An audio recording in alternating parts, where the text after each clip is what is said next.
नमस्कार किसान भाइयों बहनों, आप सभी का बहुत स्वागत है कृषि दर्शन के आज के अंक में। किसान भाइयों, खेती किसानी में बहुत तरीके के बदलाव हुए। हमने आधुनिक संसाधनों का प्रयोग किया, रासायनिक कीटनाशक उर्वरकों का उपयोग करके हमने अच्छी मात्रा में उत्पादन भी लिया। लेकिन इससे किसान भाइयों नुकसान क्या हुए? इससे पर्यावरण को नुकसान हुआ, इससे मानव शरीर को नुकसान हुआ, कई तरह की नई बीमारियों का खतरा बढ़ गया और इसके अलावा मिट्टी और खेत को इससे सबसे ज़्यादा नुकसान पहुंचा है। ऐसे में अब प्रयास ये किए जा रहे हैं कि किसान भाई एक बार फिर से अपनी जड़ों की तरफ लौटें, यानी उस परंपरागत खेती की तरफ, उस प्राकृतिक खेती की तरफ जिसमें ऐसे रासायनिक कीटनाशक का उपयोग नहीं होता था, उर्वरकों का उपयोग नहीं किया जाता था। तो फिर प्राकृतिक खेती कैसे की जाए जिसमें बहुत कम लागत में, बहुत कम खर्चे में किसान भाई अच्छा उत्पादन ले सकते हैं। तो आज के इस कार्यक्रम में हम किसान भाइयों को यही बताएंगे कि प्राकृतिक खेती क्या है, इसको कैसे हमारे किसान भाई कर सकते हैं। और इन तमाम सवालों के जवाब देने के लिए हमारे साथ स्टूडियो में मौजूद हैं डॉक्टर दीपाली सूर्यवंशी जी। आप कृषि वैज्ञानिक हैं। मैम, बहुत स्वागत है आपका।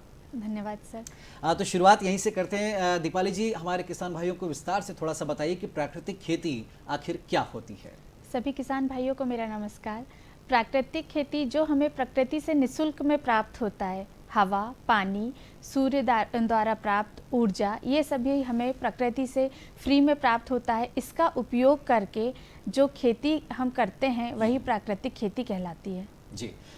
इसके अलावा ये बताइए हमारे किसान भाइयों को दीपाली जी कि प्राकृतिक खेती की शुरुआत कोई किसान कैसे कर सकता है। प्राकृतिक खेती की शुरुआत करने के लिए यदि किसान के पास 5 हेक्टेयर भूमि है तो वो अपनी पूरी 5 हेक्टेयर भूमि पर प्राकृतिक खेती की शुरुआत ना करे। अपना 1 हेक्टेयर भूमि जो है उसे वे प्राकृतिक खेती की ओर लगाएं। प्राकृतिक खेती के लिए किसानों को सबसे पहले यह समझना आवश्यक है कि वह पूरी तरह से देसी चीज़ों का उपयोग करे। घर में अपने पशुधन का पाले। एक पशुधन कम से कम हर घर में होना आवश्यक है सर। साथ ही साथ एक जो गाय हम लोग पालते हैं वो प्रतिदिन 8 से 10 किलो गोबर देती है, 8 से 10 लीटर गौमूत्र देती है।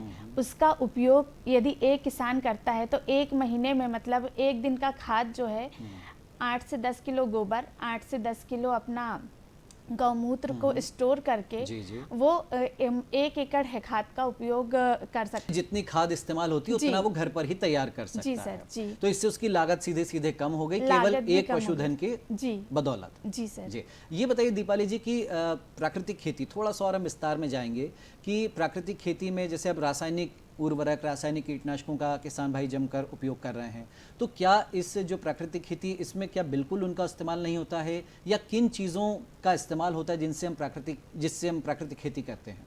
सर, प्राकृतिक खेती करने के लिए रसायन वाली कोई भी चीज़ों का उपयोग नहीं किया जाता।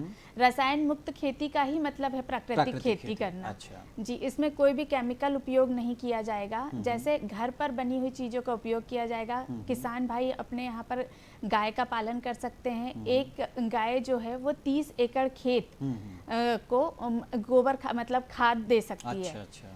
तो एक गाय इसमें मतलब 2 तरीके से आप लोग किसान भाई जो हैं हमारे वो खाद का निर्माण कर सकते हैं, घर पर खाद बना सकते हैं, देसी बीज का उपयोग कर सकते हैं। और जो प्राकृतिक खेती है सर, उसके लिए देसी बीज का ही उपयोग किया जाता है। जी, थोड़ा सा बीज के बारे में बताइए कि ये किस प्रकार के बीजों का इस्तेमाल होता है प्राकृतिक खेती में। प्राकृतिक खेती में सर देसी बीजों का यूज होता है और हम लोग मार्केट से कोई जैसे हाइब्रिड सीड है वो नहीं खरीदते हैं, या फिर जो हाइब्रिड सीड का उपयोग नहीं करते हैं, जीएम सीड का यूज नहीं करते हैं। देसी जो हम लोग 2-4 सालों से लगाते आ रहे हैं उन्हीं सीड का उपयोग करते हैं। ये बीज तैयार करने की कोई विधि होती है?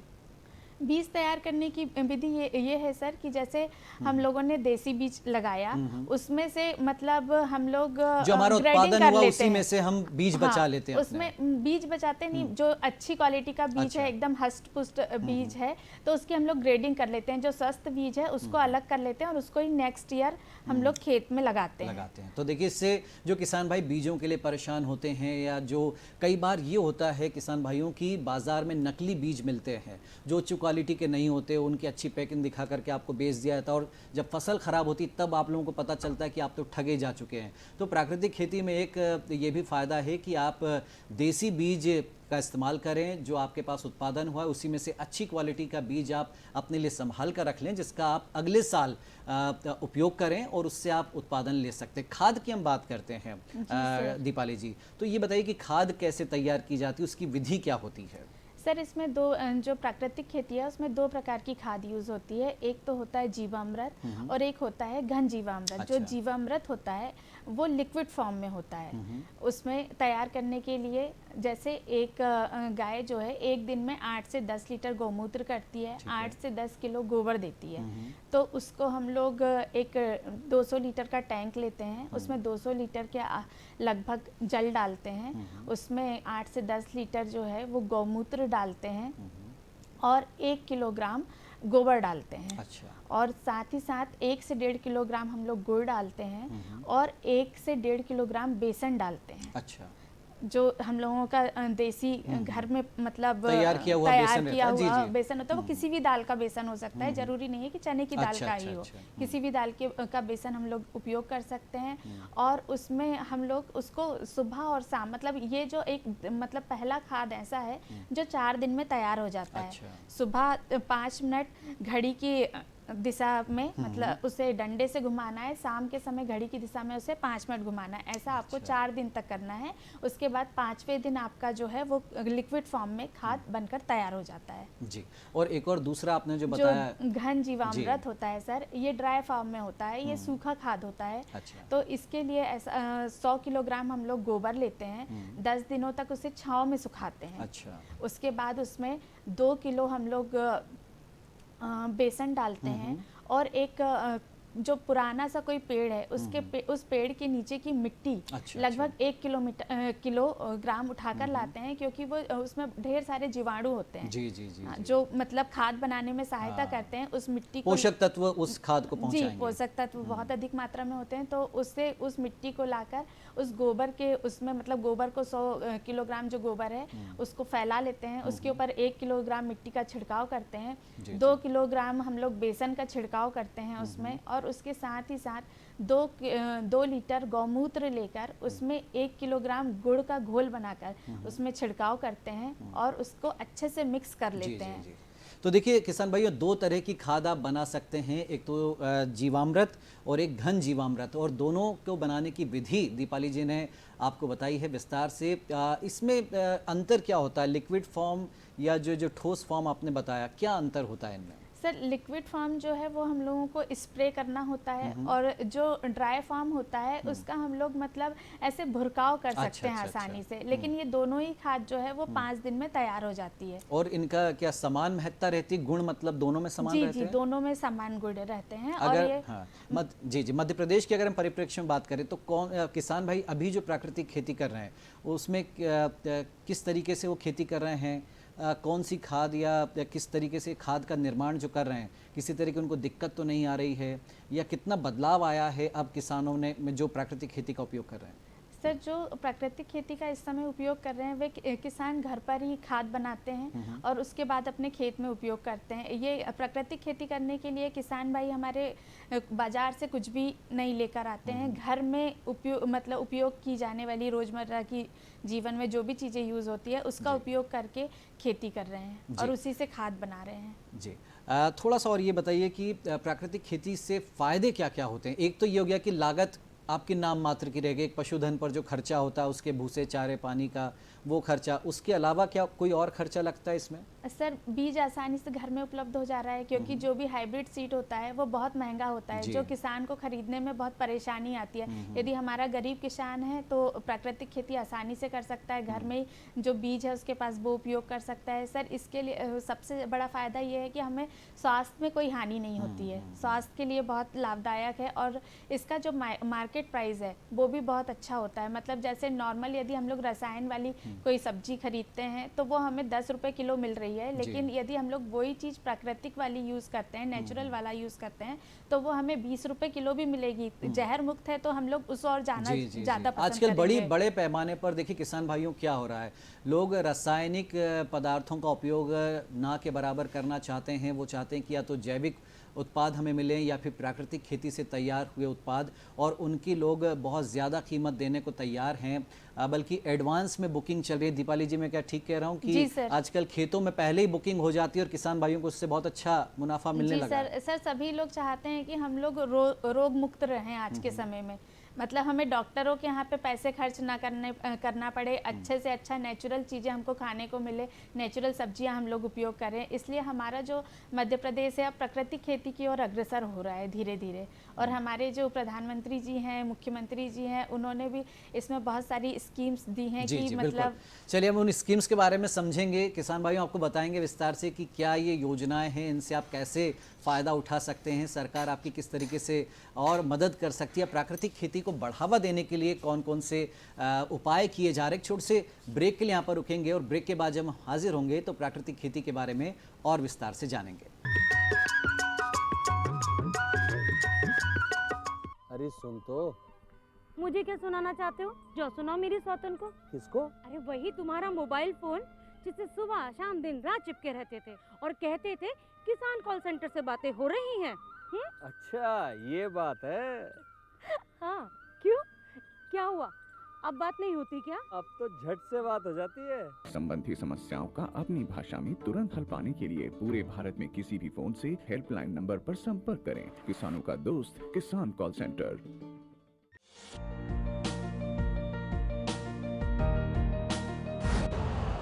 यूरिया का स्वदेशी उत्पादन 70 लाख टन बढ़ाने के लिए 6 उर्वरक संयंत्रों का उद्धार किया जा रहा है।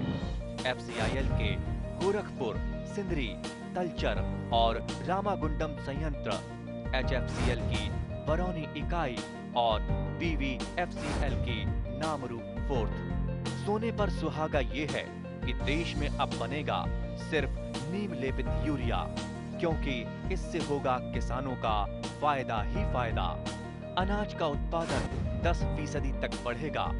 बढ़ेगी 10 से 15% नाइट्रोजन क्षमता।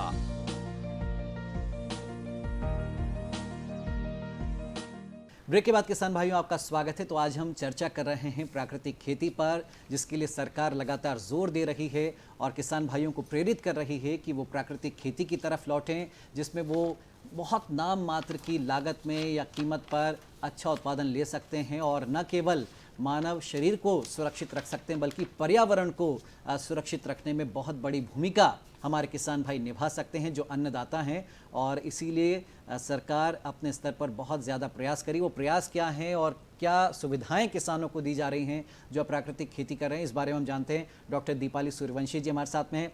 तो मैम, ब्रेक में जाने से पहले हमने चर्चा की थी कि प्राकृतिक खेती को बढ़ावा देने के लिए सरकार पूरे प्रयास कर रही है। कौन कौन से वो प्रयास हैं जिससे किसान भाई प्रेरित हों? क्या किया जा रहा है सरकार की ओर से? सर, मध्य प्रदेश में प्राकृतिक खेती को बढ़ावा देने के लिए प्राकृतिक खेती विकास योजना चलाई जा रही है, जिसके अंतर्गत किसानों को बम्पर फायदा होगा। ऐसा हमारे मुख्यमंत्री जी ने घोषणा की है कि 5200 गांव जो है वो पूरी तरह से पूर्ण रूपेण प्राकृतिक खेती पर निर्भर होंगे। अच्छा। और साथ ही साथ जो हमारे पशुपालन वाले किसान हैं जो पशुपालन करते हैं, जो उन्हें 10,800 रुपये की राशि अनुदान के रूप में दी जा रही है। यानी जिनके पास गाय नहीं है वो गाय इससे खरीद सकते हैं। हाँ। और 10,800 रुपये की राशि जो है किसान भाइयों आपको सालाना। हाँ, जी, सालाना। और इससे आप पशुधन और भी बढ़ा सकते हैं जी, आगे जाकर के। जी। बिल्कुल। एक ये बताइए दीपाली जी की हम आमतौर पर देखते जो सामान्य खेती आजकल जो हो रही है उसमें कीटनाशकों का उपयोग करते जब कोई रोग या कीट का प्रकोप होता है फसल पर, इस खेती में हम अपनी फसल को कैसे बचाएं? सर, इस खेती में फसल को बचाने के लिए मेन ये है कि आप गौमूत्र का अधिक से अधिक मात्रा में उपयोग करें। गौमूत्र का आप डायरेक्ट छिड़काव कर सकते हैं खेत में, या फिर जो नीम की पत्तियां हैं उनका काढ़ा बनाकर गौमूत्र में उबाल कर आप छिड़काव कर सकते हैं फसल में।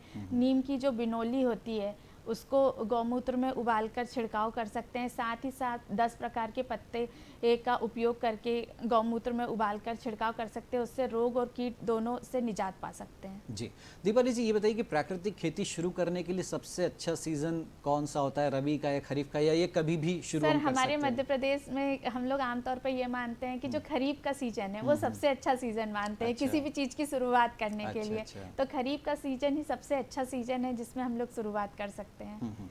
ये आपने शुरुआत में बताया कि जो किसान भाई 5 हेक्टेयर है तो 1 हेक्टेयर में शुरुआत करें, जी। तो क्या किसानों के लिए थोड़ा मुश्किल तो नहीं होता, या आसानी से वो कर सकते हैं कि भाई चलिए इस सीज़न में हमने थोड़ी जैविक खेती कर ली, थोड़ी प्राकृतिक खेती कर ली, और बाकी जो, क्योंकि अचानक से उत्पादन घट भी सकता है, किसान भाइयों को नुकसान भी हो सकता है, तो क्या सावधानियां किसान भाइयों को रखनी चाहिए? सर, किसानों की ये अवधारणा है कि हम प्राकृतिक खेती करेंगे तो हमें नुकसान होगा या हमें उतना उत्पादन नहीं मिलेगा जितना रासायनिक खेती से मिलता है, लेकिन ऐसा नहीं है। ये अवधारणा पूरी तरह से गलत है। यदि वे प्राकृतिक खेती करेंगे, देसी बीज का उपयोग करेंगे और सही तरीके से करेंगे तो उन्हें उतना ही उत्पादन होगा जितना रासायनिक खेती से होता है। और साथ ही साथ हमारे जो कृषि विज्ञान केंद्र है वहाँ पर इस चीज़ की ट्रेनिंग दी जा रही है। हमारे एक्सपर्ट जो हैं वो आपको प्राकृतिक खेती के लिए बहुत अच्छे से समझाएंगे कि आपको कैसे शुरुआत करनी है, कहाँ से करना है, और ये अधिक से अधिक देसी चीज़ों का उपयोग करके यदि हम खेती करेंगे तो उसका हमें फ्यूचर में फायदा मिलेगा होगा। तो जी। देखिए, आमतौर पर लगभग सभी किसान भाइयों के पास में एक एक गाय होती है,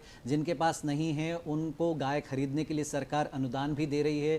तो किसान भाइयों, बिना देर किए आप भी अपनी जड़ों की तरफ लौटें, प्राकृतिक खेती की शुरुआत आप कर सकते हैं। जितनी आप ज़मीन है उसके 25% हिस्से में शुरुआत जी, कर सकते हैं, जी, और धीरे धीरे उसको बढ़ाना चाहिए। तो हमारे किसान भाइयों को चलते चलते आप और क्या टिप्स देना चाहेंगी कि जो किसान भाई प्राकृतिक खेती अपनाना चाहते हैं, जिनके मन में थोड़ा संशय है, उनको आप फ़ायदे गिनाइए ज़रा कि भाई ये अब आपको करना चाहिए, प्राकृतिक खेती का वक्त आ गया है। दीपाली जी। जी सर, देखिए, सबसे पहले तो ये जहर मुक्त खेती है। इसमें कोई केमिकल उपयोग नहीं होता है। किसान भाई के लिए मतलब स्वास्थ्य लाभ होता है इससे, और साथ ही साथ इसमें उत्पादन अधिक होता है।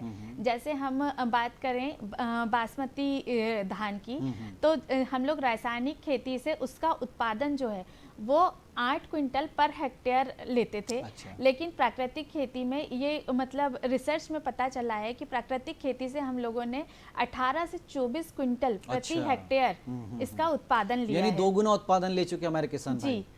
जी। और उसके लिए सर जो हमारे मतलब किसान मित्र है, केचुआ जो है, लेकिन देसी केचुए का अधिक से अधिक उपयोग करें, मल्चिंग का उपयोग करें। मल्चिंग से मतलब ये नहीं कि जो हमारा मतलब फसल का सूखा मटेरियल है, फसल के जो अवशेष हैं उसे हम लोग खेत में बिछाकर वेस्ट ना करें। 2 फसलों के बीच लाइनों में उन्हें बिछाएं, जिससे उसमें केचुए का उत्पादन भी अधिक हो और केचुआ ज़मीन में अच्छी तरह से सरवाइव कर सके, जिससे मतलब पूरा जो बारिश का पानी है वो ज़मीन पर अच्छे से जाए और ऊपर हमारे पेड़ पौधों को मिले। और सर, प्राकृतिक खेती का सबसे बड़ा फ़ायदा ये है कि इसमें पानी कम लगता है, खर्च कम लगता है और बीज भी कम लगता है। जी, तो देखिए, बहुत सारे फ़ायदे हैं किसान भाइयों प्राकृतिक खेती के। सबसे पहले तो आपको खाद के लिए नहीं भटकना है, आपको बीज के लिए परेशान नहीं होना है, आपको किसी से उधार नहीं लेना पड़ेगा। जो पशुधन आपके घर में है उसके ज़रिए आप खाद तैयार कीजिए, आप जो जैविक या प्राकृतिक जो कीटनाशक है वो तैयार कीजिए, देसी बीजों का उपयोग कीजिए, और पहले शुरुआत में थोड़ा एक्सपेरिमेंट के तौर पर थोड़ी खेती शुरू कीजिए, जिसमें आपको निश्चित तौर पर फ़ायदा मिलेगा। उत्पादन बढ़ा है, रिसर्च में बात सामने आई है, तो हमें पूरी उम्मीद है कि दीपाली जी ने आज जिस तरीके से आपको बताया कि प्राकृतिक खेती शुरू करें,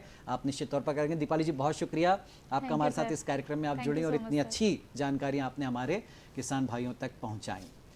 तो किसान भाइयों, अब आप देखिए खबरें खेती की।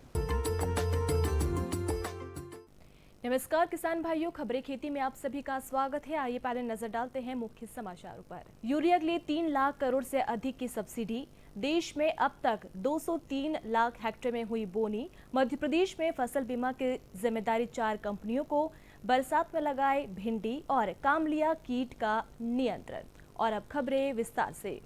प्रधानमंत्री श्री नरेंद्र मोदी की अध्यक्षता में आर्थिक मामलों की मंत्रिमंडलीय समिति ने किसानों के लिए 3,70,128 करोड़ रुपए के नवीन योजनाओं के एक विशेष पैकेज को मंजूरी दी है। योजनाओं का समूह टिकाऊ कृषि को बढ़ावा देकर किसानों के समग्र कल्याण और उनकी आर्थिक बेहतरी पर केंद्रित है। ये पहल किसानों की आय को बढ़ाएगी और प्राकृतिक और जैविक खेती को मजबूती मिलेगी, मिट्टी की उत्पादकता को पुनर्जीवित करेगी और साथ ही खाद्य सुरक्षा भी सुनिश्चित करेगी। नई योजना पीएम प्रणाम को मंजूरी दी है। इसका मकसद राज्यों को गैर रासायनिक उर्वरकों के इस्तेमाल के लिए प्रोत्साहित करना है। साथ ही केंद्र ने 3,68,000 676 करोड़ रुपए आवंटन के साथ मौजूदा यूरिया सब्सिडी को वित्त वर्ष 23 से 3 वर्षों तक जारी रखने का फैसला किया है। इसके अलावा उर्वरक क्षेत्र के लिए 2 और फैसलों को हरी झंडी दी गई है। इसमें ऑर्गेनिक खाद को प्रोत्साहन देने के लिए 1451 करोड़ रुपए की सब्सिडी दिया जाना और देश में पहली बार सल्फर कोटेड यूरिया पेश करने का फैसला शामिल है। यूरिया गोल्ड मिट्टी में सल्फर की कमी को पूरा करने और यूरिया के इस्तेमाल को घटाने के मकसद से पेश किया गया है। जैविक खाद पर दी गई सब्सिडी के पैकेज से कुल लागत 3.70 लाख करोड़ रुपए से अधिक हो जाएगी। देश में सामान्य मानसून की भविष्यवाणी के बीच खरीफ फसलों की बुआई ने रफ्तार पकड़ ली है। देश में अब तक 203,18,000 हेक्टेयर में बोनी हो गई है। कृषि मंत्रालय द्वारा जारी आंकड़ों के अनुसार दलहन का रकबा अभी तक 18.15 लाख हेक्टेयर हो गया है। इसमें अरहर की बुआई 1.11 लाख हेक्टेयर में हुई है। उड़द की बुआई अब तक 1.72 लाख हेक्टेयर में की गई है। वहीं मूंग की बुआई 11.23 लाख हेक्टेयर में हुई है। गत वर्ष की तुलना में इस वर्ष अब तक मोटे अनाज की बुआई में तेजी आई है। 36.23 लाख हेक्टेयर में बोनी हो गई है। इसमें मक्का की बुआई अब तक 8.10 लाख हेक्टेयर में की गई है। ज्वार 98,000 हेक्टेयर में, वहीं बाजरा 25.67 लाख हेक्टेयर में बोया गया है। तिलहन का कुल रकबा 21.55 लाख हेक्टेयर में हो गया है। सोयाबीन की बुआई अब तक 4.68 लाख हेक्टेयर में बोई गई है। इसी प्रकार मूंगफली की बुआई 15.77 लाख हेक्टेयर में की गई है। सूरजमुखी की बुआई 26,000 हेक्टेयर में हुई है। गन्ने का रकबा 54.40 लाख हेक्टेयर में हो गया है। जूट और मेस्टा का रकबा 5.81 लाख हेक्टेयर हो गया है। वहीं कपास का रकबा 40.49 लाख हेक्टेयर हो गया है। मध्य प्रदेश में खरीफ 2023 के लिए प्रधानमंत्री फसल बीमा योजना के तहत चयनित 4 कंपनियों को क्लस्टर के मुताबिक जिलों का आवंटन कर दिया गया है। इन कंपनियों में agriculture insurance company IFFCO, Tokyo general insurance, SBI general एवं HDFC एग्रो शामिल है। इन कंपनियों के तहत गत दिनों मध्य प्रदेश के कृषि मंत्री श्री कमल पटेल ने फसल बीमा के प्रचार रथों को हरी झंडी दिखाकर प्रदेश भर में रवाना किया। कृषि विभाग के मुताबिक 11 क्लस्टरों में से 6 क्लस्टरों में आवंटित 37 जिले एग्रीकल्चर इंश्योरेंस कंपनी को दिए गए हैं, जिसमें मंदसौर, नीमच, रतलाम, आगरमालवा, शाजापुर, भोपाल, सीहोर, अशोकनगर, भिंड, दतिया, गुना, ग्वालियर, मुरैना, राजगढ़, श्योपुर, शिवपुरी, अनूपपुर, बालाघाट, छिंदवाड़ा, डिंडोरी, जबलपुर, कटनी, मंडला, नरसिंहपुर, सिवनी, शहडोल, उमरिया, छतरपुर, दमोह, निवाड़ी, पन्ना, रीवा, सतना, सागर, सिंगरौली एवं टीकमगढ़ शामिल है। इफ्को, टोक्यो जनरल इंश्योरेंस को केवल उज्जैन जिला तथा HDFC एग्रो को 7 जिले अलीराजपुर, बड़वानी, बुरहानपुर, धार, झाबुआ, खंडवा और खरगोन आवंटित किए गए हैं। 3 क्लस्टरों के 7 जिले SBI जनरल कंपनी को दिए गए हैं। इसमें देवास, इंदौर, रायसेन, विदिशा, बैतूल, हरदा और होशंगाबाद शामिल है। खरीफ की अधिसूचित फसलों का बीमा कराने की अंतिम तिथि 31 जुलाई है। अरण्य किसान अधिसूचित फसलों का बीमा बैंक, लोक सेवा केंद्र और निर्धारित बीमा कंपनी के प्रतिनिधि के माध्यम से स्वैच्छिक रूप से करवा सकते हैं तथा ऋणी किसानों का बीमा संबंधित बैंकों के माध्यम से किया जाता है। बारिश में भिंडी लगाकर किसान भाई अतिरिक्त मुनाफा कमा सकते हैं। इसके लिए सबसे पहले ध्यान रखिए कि यदि आपके क्षेत्र में वर्षा ज़्यादा होती है तो खेत में जल निथार की समुचित व्यवस्था करें। बरसात के लिए पूसा A4 जाति अच्छी पाई गई है। इसके अलावा पद्मिनी क्रांति, पंजाब पद्मिनी, अर्का अनामिका, G7 इत्यादि भी लगा सकते हैं। भिंडी के बीज की दर वैज्ञानिक 18 से 20 किलो प्रति हेक्टेयर की अनुशंसा करते हैं।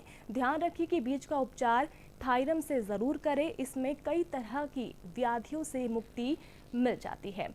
10 टन गोबर खाद के साथ 260 kilo urea, 250 kilo muriate of potash प्रति हेक्टेयर की दर से डालें तथा निदाई गुड़ाई सतत करते रहे। बरसात के सीजन में कामलिया कीट खेत से लेकर घरों तक सक्रिय होते हैं। इसके नियंत्रण के लिए खेत की मेड़ों पर लगे खंखर, दूधी इत्यादि को पौधों का निरीक्षण करते रहें तथा खेत के किनारों पर जगह जगह घास फूस एवं कचरे का ढेर शाम को इकट्ठा करके सुबह उसमें जमा कीटों को इकट्ठा करके नष्ट करें। मुख्य फसल के चारों ओर सनई लगाकर उसमें कीट प्रकोप देखकर फॉलीडाल 2% चूर्ण का भुरकाव करें। साथ ही मुख्य फसल पर इकोलक्स 1.5% चूर्ण का 2.5 किलो प्रति हेक्टेयर की दर से भुरकाव करें। इसके अलावा क्लोरोपाइरीफॉस 20 EC का 1250 से 1500 मिलीलीटर प्रति हेक्टेयर की दर से छिड़काव करें तथा नीम तेल 7.5 मिलीलीटर प्रति पंप के हिसाब से छिड़काव करें। इससे कामलिया कीट नियंत्रित करना आसान हो जाएगा। तो किसान भाइयों, आज के खबरें खेती में इतना ही। दीजिए अनुमति। नमस्कार। और किसान भाइयों, आज के कृषि दर्शन कार्यक्रम में इतना ही। अगले अंक में फिर हाजिर होंगे खेती किसानी से जुड़ी नई नई जानकारियों के साथ। तब तक के लिए दीजिए अनुमति। नमस्कार।